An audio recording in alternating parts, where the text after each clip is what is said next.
Mechanism में सबसे पहले मैंने यहाँ पे ओजोन डाला है। ओजोन क्या करेगा बेटा, इनके बॉन्ड्स तोड़ के देखना, इसको इस तरीके से रीअरेंज कर लेना, CH2 एक ऑक्सीजन इधर, और इस तरीके से आपको बॉन्ड्स बनाने हैं ना। इसके बॉन्ड्स तोड़ के दोनों इलेक्ट्रॉन इसको दे देना, दोनों इलेक्ट्रॉन इसको दे देना, एक ऑक्सीजन ऊपर लगाना, वो दोनों इलेक्ट्रॉन्स उसको मिल जाएंगे, उसके दोनों बॉन्ड्स कंप्लीट हो जाएंगे। इनके ऑक्सीजन को एक एक बॉन्ड यहाँ से मिल जाएगा एक एक इलेक्ट्रॉन की वजह से, और आपस में वो एक बॉन्ड बना लेंगे। इस टाइप का एक स्ट्रक्चर बना लेते हैं, है ना। ये घर टाइप का फॉर्मेशन देख रहे हो, ये घर टाइप का बन जाएगा एक स्ट्रक्चर, और इसी घर को हम बोलते हैं ओजोनाइड। तो आपको क्या करना है, वो डबल बॉन्ड जो है वो हटा के एक घर बना देना ऐसा, है ना। ऑक्सीजन एक ऊपर दो नीचे ऐसे लगा के और सबको कनेक्ट कर देना, बीच के दोनों बॉन्ड्स गायब हो जाएंगे, ठीक है। This is called ozonide.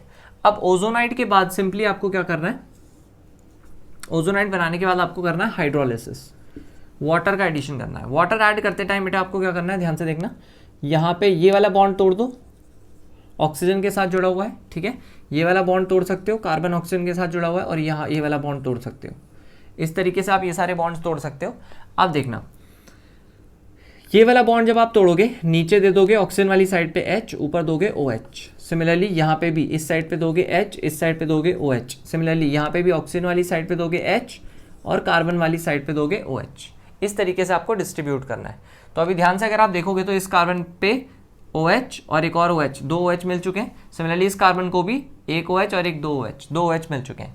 तो मेरे पास एक कार्बन पे दो OH मिल रहे हैं, है ना। तो ये इस तरीके से बनेगा, CH2 एक OH और एक और OH, और इस टाइप के मेरे पास दो स्ट्रक्चर्स हैं। क्लियर है। और एक चीज़ अलग हो रही है यहाँ पे H2O2, तो उसको मैं अलग से लिख लेता हूँ, प्लस H2O2। ये मुझे बाय फार इतना मिला, ठीक है। एक चीज़ ध्यान रखना बेटा, एक कार्बन पे दो OH स्टेबल नहीं होते, एक कार्बन पे दो OH कभी स्टेबल नहीं होते, है ना। ये वाटर बन के निकल जाते हैं बिकॉज ऑफ हाइड्रोजन बॉन्डिंग। ये हाइड्रोजन इस ऑक्सीजन के साथ हाइड्रोजन बॉन्डिंग करके बहुत इजीली वाटर बन के निकल जाता है। अगर ये H गया, ये OH गया, तो इसकी एक वैलेंसी फ्री, इस ऑक्सीजन की एक वैलेंसी फ्री, आपस में बन जाएगा एक डबल बॉन्ड। तो देखना, इसमें से अगर मैं वाटर माइनस कर देता हूँ तो what will I get, CH2 double bond हो, यानी इसे मैं लिख सकता हूँ HCHO मिल जाएगा मुझे, है ना। और इसके कितने मॉलिक्यूल्स, दो मॉलिक्यूल्स मिलेंगे। और मुझे पता है मेरे पास में साथ में क्या रखा हुआ है, H2O2। अगर, है ना, इसके साथ में रखा हुआ है हमारे पास H2O2। अब इसके आगे सब डिपेंड करता है कि ऑक्सीडेटिव ओजोनलिसिस करना है या रिडक्टिव ओजोनलिसिस करना है, क्योंकि यहाँ तक का तो पार्ट कॉमन है। ओजोन के बाद आप वाटर डालते हो, इतना पार्ट तो कॉमन है। फर्क पड़ता है इसके बाद। इसके बाद मान लो आपने जिंक डाला, जिंक क्या करता है, जिंक इसके साथ रिएक्ट कर लेता है, जो कि वैसे एक ऑक्सीडाइजिंग एजेंट है। ये एक ऑक्सीडाइजिंग एजेंट है, और जिंक इसके साथ रिएक्ट करके इसको रिड्यूस करके पानी बना देता है, और खुद जिंक ऑक्सीडाइज होकर ZnO बन जाता है। तो इस वजह से ये H2O2 इसे ऑक्सीडाइज नहीं कर पाता, और जो हमारा रिडक्टिव ओजोनलिसिस है उसका प्रोडक्ट यहीं तक रुक जाता है। अगर आप डायरेक्ट बनाना चाहते थे तो आप यही करते, डबल बॉन्ड तोड़ो, OO जोड़ो, देखो वही बनाते, दो मॉलिक्यूल ऑफ मिथेनॉल, यही हम बनाने वाले थे। तो ये इसकी प्रॉपर मैकेनिज्म है, जो रिडक्टिव ओजोनलिसिस से आप यहाँ तक पहुँचोगे।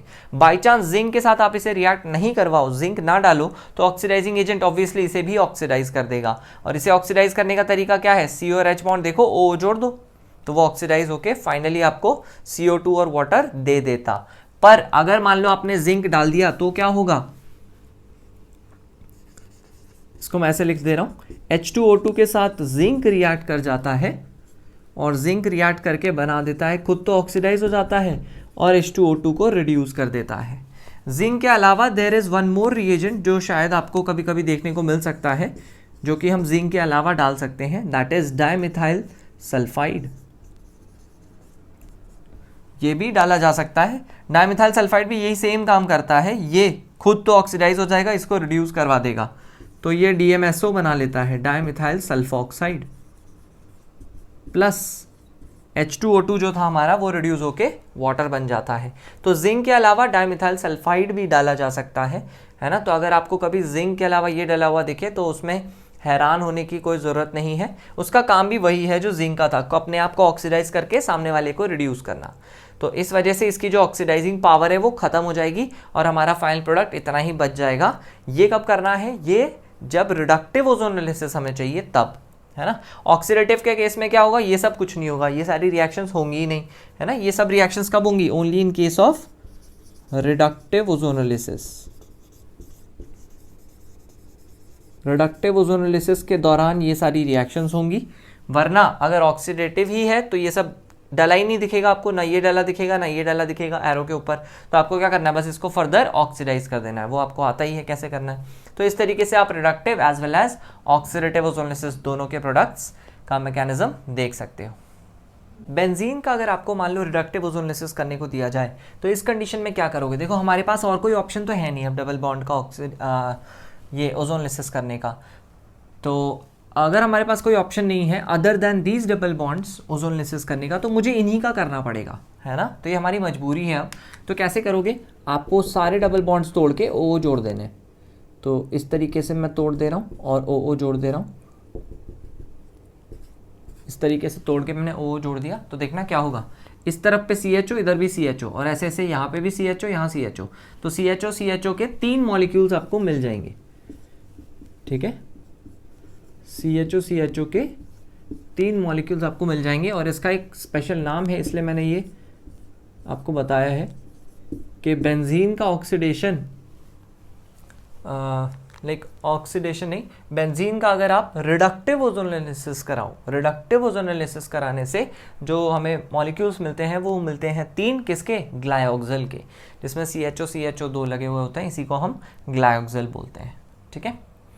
और यहाँ पे हमारे पास मजबूरी थी, कोई और हमारे पास डबल बॉन्ड था नहीं जिसे हम जिसका हम रिडक्टिव या ऑक्सीडेटिव ओजोनोलिसिस करा सकें। तो ऐसे केस में हमें ज़बरदस्ती इसका ही कराना पड़ता है, ठीक है। अगर एक भी ऑप्शन होता तो हम उसका कराते, बेंजीन को छोड़ देते, ठीक है। Now coming on to the next question, find the order of rate of electrophilic addition और इपॉक्सीडेशन और ओजोनोलिसिस। बेटा अभी तक हम जितनी भी रिएक्शंस पढ़ रहे हैं, इनफैक्ट डबल बॉन्ड की जितनी भी रिएक्शंस अभी तक हमने सारी देखी हैं, सब किसी ना किसी तरीके से इलेक्ट्रोफिलिक एडिशन रिएक्शंस ही हैं, सारी इलेक्ट्रोफिलिक एडिशन रिएक्शंस हैं। तो क्वेश्चन चाहे कुछ भी हो, चाहे इलेक्ट्रोफिलिक एडिशन पूछे, चाहे इपॉक्सीडेशन पूछे, चाहे ओजोनोलिसिस पूछे, चाहे हाइड्रोबोरेशन ऑक्सीडेशन पूछे, चाहे ऑक्सीमर्क्यूरेशन डीमर्क्यूरेशन पूछे, कुछ भी पूछ ले, है ना। हर एक के केस में हमें क्या करना है, आपको बस इलेक्ट्रोफिलिक एडिशन चेक करना है। कैसे चेक करोगे इलेक्ट्रोफिलिक एडिशन, बहुत ही सिंपल सा तरीका है, आप H+ डाल के कार्बोकैटायन बनाओ, स्टेबिलिटी चेक कर लो, काम खत्म। वो भी तो इलेक्ट्रोफिलिक एडिशन ही है। तो इलेक्ट्रोफिलिक एडिशन करना ही है तो सबसे सिंपल वाली रिएक्शन चुनो, H+ HCl डालना है, सपोज सब में HCl डालना है, तो किसका रेट फास्टेस्ट होगा, तो H+ डाल के कार्बोकैटायन बनाओ, उसकी स्टेबिलिटी चेक करो, यही तो होगा। तो कैसे करेंगे, H डालो, यहाँ कार्बोकैटायन बनाओ, H2 यहाँ कार्बोकैटायन बन जाएगा, 3 हाइपर कॉन्जुगेशन मिलेंगे, ठीक है। इसके केस में हमें मिलेंगे Hc = 3। यहाँ पे अगर H दोगे, यहाँ कार्बोकैटायन बनाओगे तो 3 3 6 और 2 8, यहाँ पे मिलेंगे हमें हाइपर कॉन्जुगेशन 8। अगर मान लो आपने H यहाँ देके कार्बोकैटायन यहाँ बनाया तो आपको मिलेगा Hc = 6। लेकिन यहाँ पे अगर आपने H देके कार्बोकैटायन मिलाया तो यहाँ मिलेगा रेजो, और रेजो से बढ़िया कार्बोकैटायन के लिए कुछ हो नहीं सकता। तो इसीलिए रेट ऑफ इलेक्ट्रोफिलिक एडिशन अगर कोई आपसे पूछे तो सबसे ज़्यादा तेज़ होगी D में, चाहे कुछ भी पूछ ले, इपॉक्सीडेशन ओजोनोलिसिस कुछ भी पूछ ले, सबसे ज़्यादा तेज़ होगी D में। D के बाद आएगा B के बाद आएगा आपका C, और C के बाद आएगा A, ठीक है। तो आपने बस order of stability of carbocation में अरेंज कर दिया, काम हो गया आपका, कितना सिंपल है ना। इलेक्ट्रोफिलिक एडिशन पूछे, कुछ भी पूछे, अब तक हमने जितनी भी रिएक्शंस पढ़ी हैं, एल्कीन की जितनी भी रिएक्शंस पढ़ी हैं, सब इलेक्ट्रोफिलिक एडिशन रिएक्शंस हैं। हेडिंग बस बदलते गए हम। इससे पहले हमने हाइड्रोलिसिस, हाइड्रोक्सिलेशन बहुत कुछ पढ़ा था, सब एक तरीके से इलेक्ट्रोफिलिक एडिशन रिएक्शंस ही हैं। तो कुछ भी पूछ ले, इन एनी केस आपको यही करना है। H डालो, प्लस बनाओ, उसकी स्टेबिलिटी चेक कर लो कार्बोकैटायन की, you will get your final answer, okay.